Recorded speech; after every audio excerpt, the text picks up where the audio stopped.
ये पूरे प्रभार का भार आप कैसे संभाल पा रहे हैं? अपने सारे जो चार्जेस उनको बहुत एंजॉय किया है। क्या ऐसी कोई कार्य योजना आपके दिमाग में आती है सर जो ब्यावर के लिए भविष्य के लिए बहुत अच्छी हो सकती है? रिसेंटली तालाब है, वो अपने आप में एक बहुत यूनिक सी वाटर बॉडी है। सर आमजन की जो मूलभूत समस्याएं होती है, सड़क, पानी, बिजली, ये तमाम नगर परिषद को दायित्व दिया गया और हम हमेशा इसमें अच्छे से अच्छा करने की कोशिश। ब्यावर को लेकर आपका कोई मिशन है सर? प्रथम इशू जो मेरे को लगा, यहाँ पे बहुत ज्यादा वुमेन एम्पावरमेंट की जरूरत है। यहाँ पे भामाशाहों का शहर कहा जाता है। किसी भी जिले में जाते हैं, माँ की जिम्मेदारी निभाते हैं तो विकास पहली प्राथमिकता होती है। ताकि जो जयपुर का जो दिव्यमती नदी वाला मॉडल है उसको ब्यावर में लेके आए। आपको क्या लगता है पर्यटन के दृष्टिकोण से ब्यावर कहाँ पहुँच सकता है या इसके लिए क्या प्रयास किए जाने चाहिए? तो जिला प्रशासन ने टूरिज्म प्रमोट करने के लिए देवमाली के लिए प्रपोजल भेजे जा चुके हैं।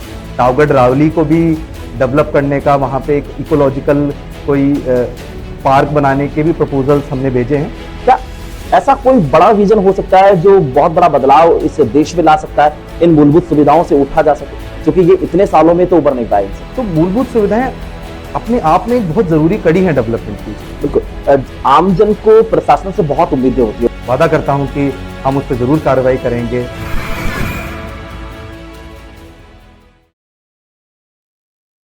नमस्कार, खास मुलाकात में एक बार पुनः आप ब्यावर की जनता का बहुत बहुत स्वागत है। मुख्य तौर पर महत्वपूर्ण कड़ी जो मेले में होती है, मेला आयोजक जिसके सानिध्य में मेला आयोजित किया जाता है, यानी नगर परिषद का प्रभार, पूरे ब्यावर का प्रभार, मेले की तमाम व्यवस्थाओं को लेकर जिसने महत्वपूर्ण जिम्मेदारी निभाई, वो ब्यावर के उपखंड अधिकारी श्री दिव्यांश सिंह जी आज हमारे बीच में मौजूद हैं।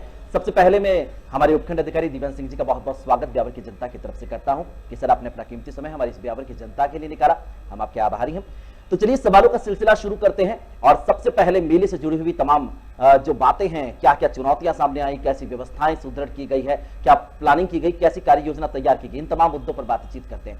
उपखंड अधिकारी श्री दिव्यांश सिंह जी से पहला सवाल मेरा यह है सर कि तेजा मेला आपके लिए नया मेला है, चूंकि आपकी पहली पोस्टिंग यहाँ पर की है, आप सवाई माधोपुर की धारा से यहाँ पर पधारे हैं। जयपुर में आपने विशेषाधिकारी का पद भी संभाला और उसके बाद ब्यावर जिले की महत्वपूर्ण जिम्मेदारी आपको मिली और बड़े स्वरूप में सबसे पहले तीजा मेला आपको संपन्न करवाना है और इसके लिए आपने क्या व्यवस्थाएं की है, क्या नवाचार किए हैं? प्रशासन के सानिध्य में पहली बार ये मेला भरवाया जाए। ब्यावर की संस्कृति से जुड़ा मेला है और हर वर्ष की तरह इस वर्ष भी हम लोगों ने ये प्रयास किया कि मेले का आयोजन भव्य किया जा सके, मेले में ज्यादा से ज्यादा लोगों को जोड़ा जा सके और मेले का जो स्वरूप है जी, उसको और निखारा जा सके जी। एक जो मेला होता है इसमें उसके कुछ सर्टेन फंडामेंटल्स होते हैं जी। लोगों की भीड़ बहुत रहती है, लोग उत्सुक होते हैं जी। और उन्हीं को केटर करने के लिए पूरा प्रशासन 3 दिन तक व्यस्त रहता है। इस बार का जो ब्यावर का जो मेला है वो नगर परिषद द्वारा और जिला प्रशासन द्वारा ऑर्गेनाइज कराया जा रहा है, जिसमें हमने कई तरह के नवाचार इस बार करने की कोशिश की है। पहला नवाचार तो जो मुझे लगता है सबसे इंपॉर्टेंट है वो ये है कि इस बार मेले की प्लानिंग बहुत प्रॉपर्ली की गई है। दोनों जगहों के लेआउट हमने अच्छे से बनाए हैं ताकि उद्यान और स्टेडियम में लोगों के लिए कॉरिडोर प्रॉपर बने रहे और साथ साथ में लोगों को सफोकेशन ना हो, झूलों के बीच में जगह प्रॉपर रहे, एक कॉरिडोर सा बने ताकि लोग इवन दो लोग ज्यादा भी हो जाएं तो भी मूवमेंट में उनकी हिंड्रेंस ना आए जी। अब आपने देखा होगा कि क्योंकि स्टेडियम में जो इस बार सारे के सारे झूले गए हैं वहां पे लगभग 10 से 20 हजार लोगों का लगभग रोजाना आना जाना रहता है।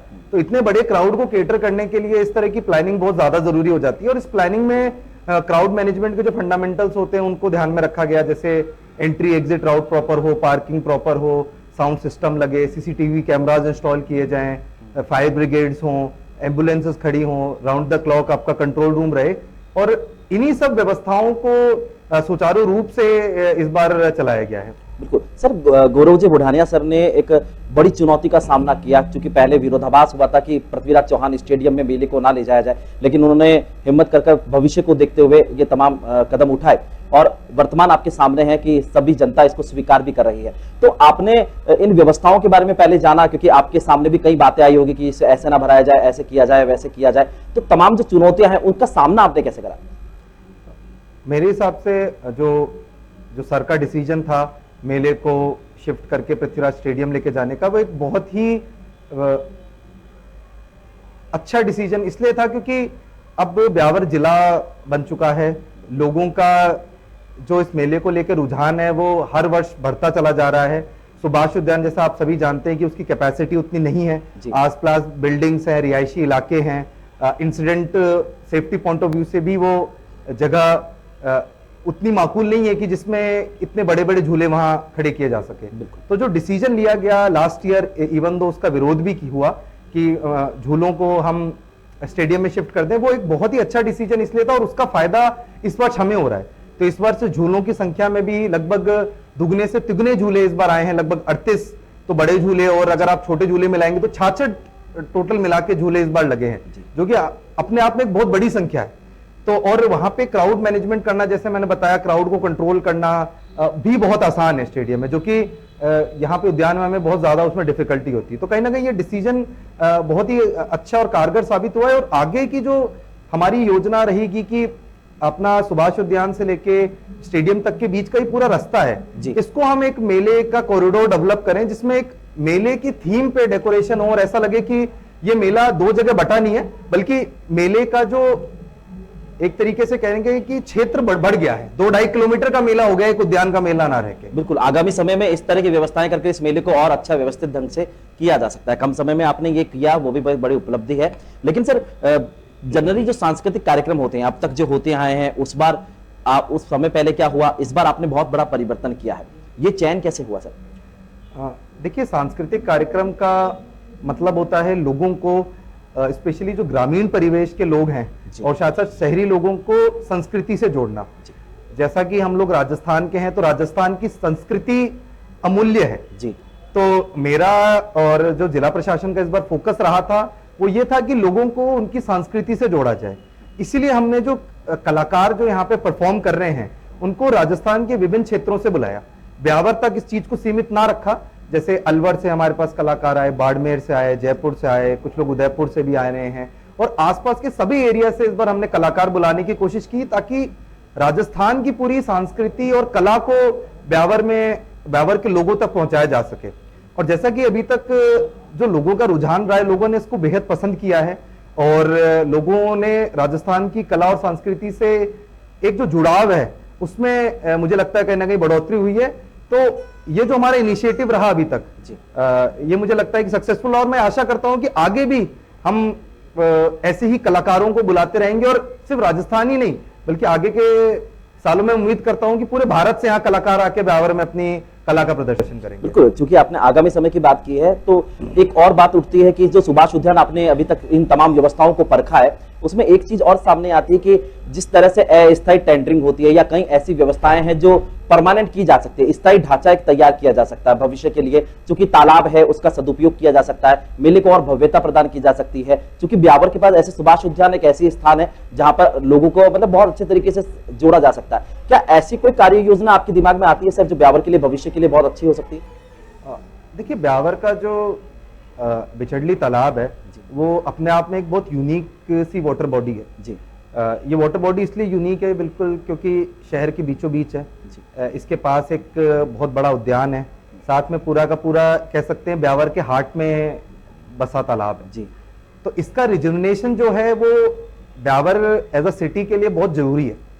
तो इसके रिजुविनेशन के लिए हम लोगों ने प्रपोजल्स भी भेज रखे हैं, जैसे अमृत 2.0 के अंदर जो इसकी पाल बनाई जा सकती है उसकी ट्रेंडिंग प्रोसेस प्रक्रियाधीन है, उसमें थोड़ा विलंब हो रहा है, बट कोशिश यही जारी है कि उसका टेंडर जल्दी हो और इसकी पाल को इम्प्रूव किया जा सके। साथ ही आते जो सुभाष उद्यान में है उसमें भी मेंटेनेंस और रिपेयरिंग की जरूरत है। जैसा कि आपने कहा कि ढांचे परमानेंट स्ट्रक्चर बनाए जा सकते हैं, बिल्कुल बनाए जा सकते हैं, परमानेंट स्ट्रक्चर्स होने चाहिए ताकि बार बार हमें टेंट्स की व्यवस्था, जो अस्थायी टेंट्स होते हैं, बार बार टेंट की व्यवस्था ना पड़े। और उस पर नगर परिषद की एक कार्य योजना भी है, पर अभी आगामी दिनों में उस पर कार्य किया जाएगा। जी बिल्कुल। सर, आप उपखंड अधिकारी के पद पर भी हैं, आयुक्त का प्रभार आपका और अब मुख्यतः मेला संयोजक की महत्वपूर्ण जिम्मेदारी आप निभा रहे हैं, ये पूरे प्रभार का भार आप कैसे संभाल पा रहे हैं sir? To be very honest, थोड़ा सा मेरा शेड्यूल बिकॉज 2-3 इंडिपेंडेंट चार्ज है तो हेक्टिक तो हो जाता है, पर मैंने अपने सारे जो चार्जेस है उनको बहुत इंजॉय किया है। जैसा कि ब्यावर एक बहुत हिस्टोरिकल सी सिटी है, तो एज आयुक्त नगर परिषद मुझे ब्यावर को बहुत जानने का मौका मिला, यहाँ की बहुत छोटी छोटी नुआंसेस है उसको समझने का मौका मिला और लोगों से इंटरेक्शन करने का मौका मिला। तो जो आप इवन दो ये जो चार्जेस थे थोड़े हेक्टिक थे, बट मैंने उनको बहुत थॉरली इंजॉय किया। और साथ साथ में जहां तक कि मेले की बात है, तो मेले को ऑर्गेनाइज कराना मैं काम से ज्यादा एक तरीके से अपना सौभाग्य मानता हूं, बिकॉज बहुत ही कम ऐसे चीजें होती हैं जिसमें कि आप लोगों से इतना जुड़ सकते हैं, लोगों के साथ इतना करीब से देख सकते हैं, लोगों को कला और उनकी संस्कृति में पार्टिसिपेट कर सकते हैं। तो मेले को जो हमारा परिषद है वो एज अ काम नहीं देखता है, मेले को हम हमेशा अपना सौभाग्य देखते हैं कि नगर परिषद को दायित्व दिया गया और हम हमेशा इसमें अच्छे से अच्छा करने की कोशिश करते हैं। मतलब ब्यावर का मिजाज आपको कितना रास आया सर, यहाँ के लोगों से मिलजुल कर, यहाँ की संस्कृति को, यहाँ की एकता को समझकर? ब्यावर मेरी पहली फील्ड पोस्टिंग है जी। और मैं अपने आप को बहुत लकी महसूस करता हूं कि मुझे एज अ उपखंड अधिकारी और साथ साथ में आयुक्त नगर परिषद का चार्ज ब्यावर में करने को मिला। जैसा मैंने कहा कि ब्यावर एक बहुत हिस्टोरिकल सी सिटी है और यहाँ के जो लोग हैं, यहाँ की जो संस्कृति है, यहाँ का जो कल्चर है, यहाँ के जो आप कह दीजिए जो बड़े बड़े आयोजन हैं, मेले हैं, जैसे बादशाह मेला है, तेजा मेला है, इनसे बहुत कुछ मैंने सीखा है। और साथ साथ में जो लोगों का यहाँ पे कहना चाहिए जुड़ाव, जो उनका एटीट्यूड है, जो उनका प्रशासन को लेके जो उनका जुड़ाव है प्रशासन से, जो उनकी में यहाँ पे भामाशाहों का शहर कहा जाता है, चाहे कोरोना देख लीजिए, चाहे आप इवन हमारा ये मेला देख लीजिए, तो भामाशाह बहुत सहयोग करते हैं यहाँ पे। तो इन्हीं चीजों को देखते हुए मैंने अपने आप को बहुत लकी महसूस किया कि मुझे एज अ उपखंड अधिकारी और आयुक्त नगर परिषद काम करने का मौका। सर, सरकार ने भी हर बार ब्यावर जिले को प्रमुख स्थान दिया है और एक हर बार आईएएस कैडर के व्यक्ति को ही यहाँ पे प्राथमिकता दी है, उन्होंने ही यहाँ पर इनकी स्थिति, यहाँ की स्थिति को संभाला है। सर, ऐसे में हर एक आईएएस अधिकारी अपना एक मिशन रखता है, ब्यावर को लेकर आपका कोई मिशन है सर, जो इसमें आमजन को जुड़ना चाहिए, सहभागिता निभानी चाहिए, जब मिलकर ब्यावर के विकास को और आगे बढ़ाया जा सकता है? देखिए, ब्यावर के उपखंड अधिकारी होने के नाते यहाँ के कुछ इश्यूज मैंने फील किए हैं। जैसे प्रथम इशू जो मेरे को लगा, यहाँ पे बहुत ज्यादा वुमेन एम्पावरमेंट की जरूरत है। तो जैसे हमारा मगरा क्षेत्र है, उसमें महिलाओं को लेकर काफी समस्या है, तो इसी चीज पे मैं आगे की और काम करना चाहूंगा। और वुमेन लिटरेसी को बढ़ाना हो गया, आंगनवाड़ी केंद्रों का सुदृढ़ीकरण हो गया, साथ साथ में स्कूलों में फीमेल जो चाइल्ड है उनका इनरोलमेंट इंक्रीज करना हो गया। तो कहीं ना कहीं मेरा जो एम रहेगा, जो भी मेरा कार्यकाल बचा है उसमें, वो थोड़ा वुमेन एम्पावरमेंट पे और वुमेन को as a central focal point of development को लेते हुए रहेगा। अच्छा सर, इसमें अगर अपन किसी भी जिले में जाते हैं, वहां की जिम्मेदारी निभाते हैं, तो विकास पहली प्राथमिकता होती है। विकास की कड़ी में महत्वपूर्ण आप किसको मानते हैं? शिक्षा है, चिकित्सा है, या कोई ऐसी चीज जो विकास में बहुत महत्वपूर्ण साबित हो सकती है? देखिए, डेवलपमेंट होता है, ये एक डेवलपमेंट जो होता है वो मल्टी डायमेंशनल होता है। इसको हम कभी भी एक पहलू से नहीं नाप सकते। आप शिक्षा भी इसमें जरूरी होती है, इसमें हेल्थ भी जरूरी होती है, इसमें साथ साथ में आप देखेंगे एम्प्लॉयमेंट भी जरूरी होता है। तो इन सभी चीजों को जब मिलाते हैं तब कहीं ना कहीं विकास आता है। तो जैसा कि ब्यावर वैसे ही समृद्ध है, बट अगर हमें ब्यावर का विकास बढ़ाना है तो हमें हर एक पहलू पे काम करना है। सिर्फ किसी एक एजेंडा पे फोकस करके और उस पे इंप्रूवमेंट करके सिर्फ विकास, जो ऑलराउंड डेवलपमेंट हम बोलते हैं, उसको अचीव करना मुश्किल है। तो हम जब इन सारे पहलुओं पे एक साथ काम करेंगे तभी जाके हम ब्यावर के विकास को और आगे बढ़ा सकते हैं। आप उपखंड अधिकारी के पद पर तैनात हैं, आप बरसाती दौर निकला है, कई महत्वपूर्ण कदम आपने उस समय उठाए हैं कि जर्जर बिल्डिंगों के ऊपर आपने बड़े सख्त एक्शन लिए हैं। सर, वो जो कार्यकाल रहा उसमें महत्वपूर्ण कड़ियों के लिए कुछ ताजा करेंगे सर जनता के लिए? देखिए, जैसे ब्यावर में जब मैं आया और जब जून जुलाई का जब माह था, थोड़ा बारिश का मौसम भी था, तो बहुत लोग मेरे ऑफिस में आए कि यहाँ पे वाटर लॉगिंग की समस्या बहुत ज्यादा है ब्यावर में।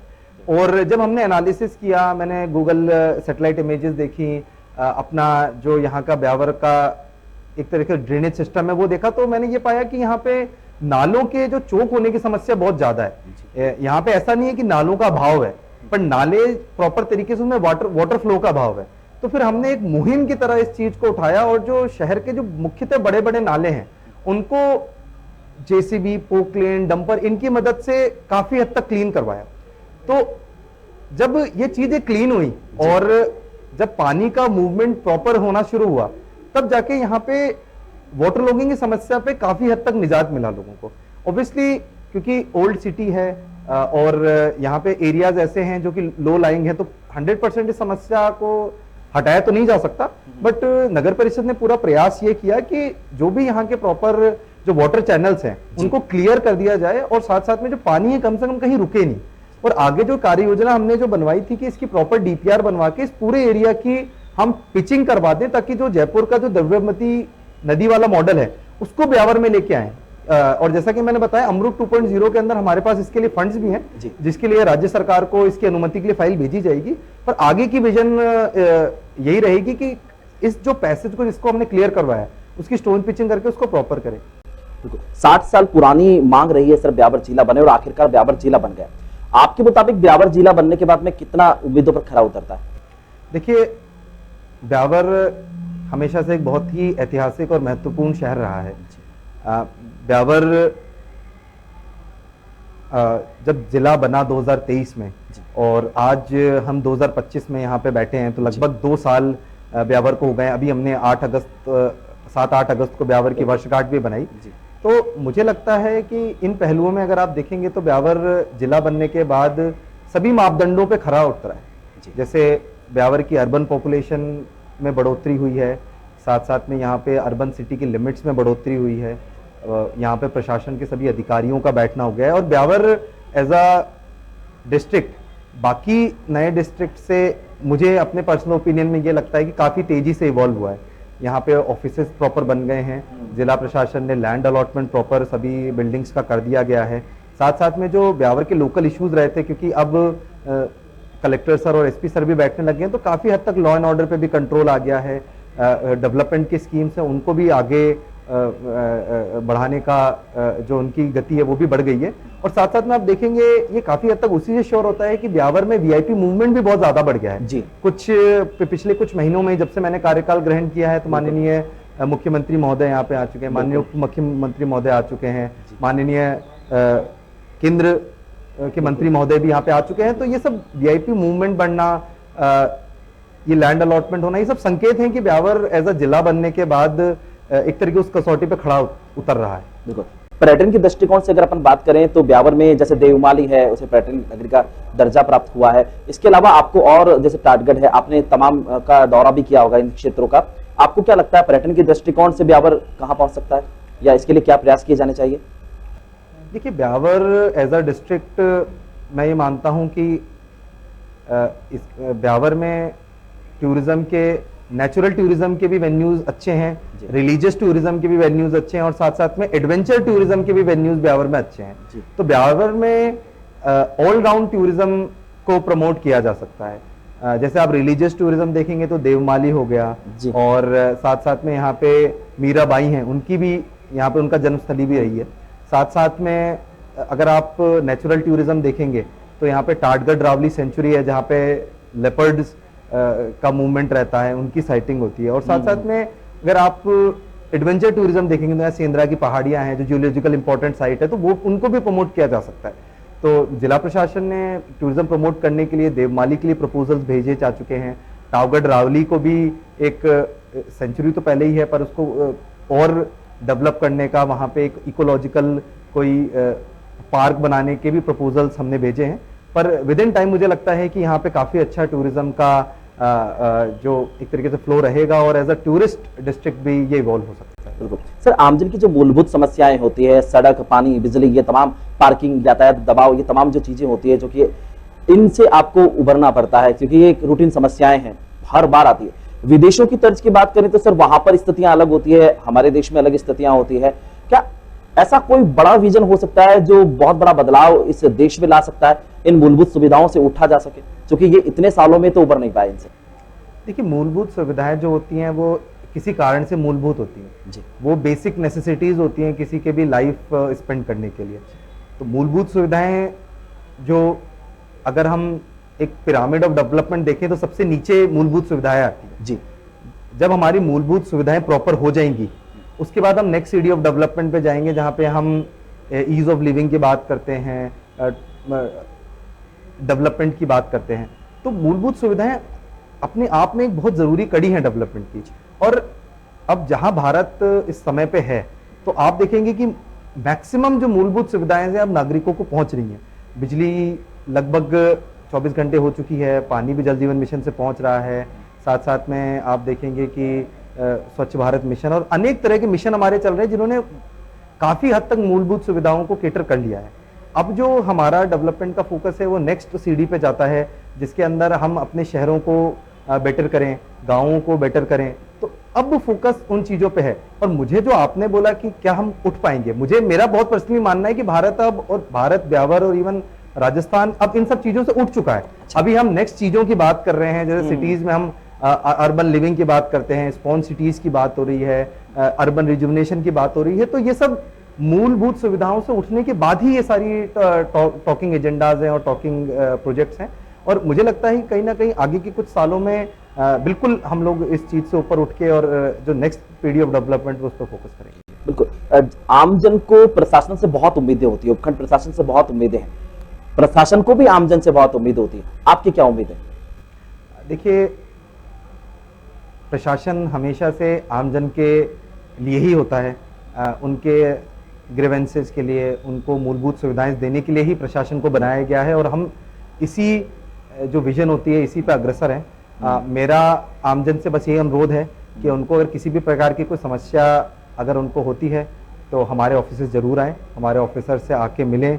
और जिला प्रशासन की जो मुहिम होती है, जैसे डिफरेंट तरह की हम मुहिम चलाते हैं, जैसे स्वच्छ भारत की मुहिम हो गई, नक्शा मुक्ति की मुहिम हो गई, अडल्ट लिटरेसी की मुहिम हो गई, उसमें शामिल होकर ज़्यादा से ज़्यादा अपना कंट्रीब्यूशन करें, ज़्यादा से ज़्यादा अपना सहयोग दें, ताकि जो हमारी मुहिम है, जो हमारा एक तरीके से अभियान है, उसको अधिकारियों तक ही सीमित ना रख के एक जन अभियान का रूप दिया जा सके। तो प्रदेश में जब ब्यावर की स्थापना हुई तब से ब्यावर व्यापार की मंडी रहा है, बड़ी बड़ी मिलें हुआ करती थी, व्यापार के दृष्टिकोण से पूरे प्रदेश में ब्यावर ने एक अपना अलग ही स्थान रखा है। एज ए IAS अधिकारी के तौर पर व्यापारिक दृष्टिकोण से आप ब्यावर को कहां पाते हैं? देखिए, ब्यावर अगर आप इन टर्म्स ऑफ इंडस्ट्री देखेंगे तो हमेशा से ब्लेस्ड रहा है और अभी भी है। यहाँ पे सीमेंट प्लांट्स हैं, यहाँ पे एग्रीकल्चरल मंडी है, यहाँ पे सोने चांदी का व्यापार किया जाता था और साथ साथ में नई तरह की इंडस्ट्रीज भी ब्यावर में लगना, फेल्डस्पार हो गई, लाइमस्टोन की इंडस्ट्रीज हो गई, लाइमस्टोन की माइनिंग हो गई, तो ये सब ब्यावर में पहले से मौजूद रही हैं। और मैं ये मानता हूँ कि क्योंकि ब्यावर अजमेर के पास भी है और साथ साथ में जयपुर के पास भी है, तो ये जो ट्रेडिशनल इंडस्ट्रीज रही है, इसके साथ साथ में यहाँ पे एक सर्विस इंडस्ट्री का भी धीमे धीमे डेवलपमेंट हो रहा है।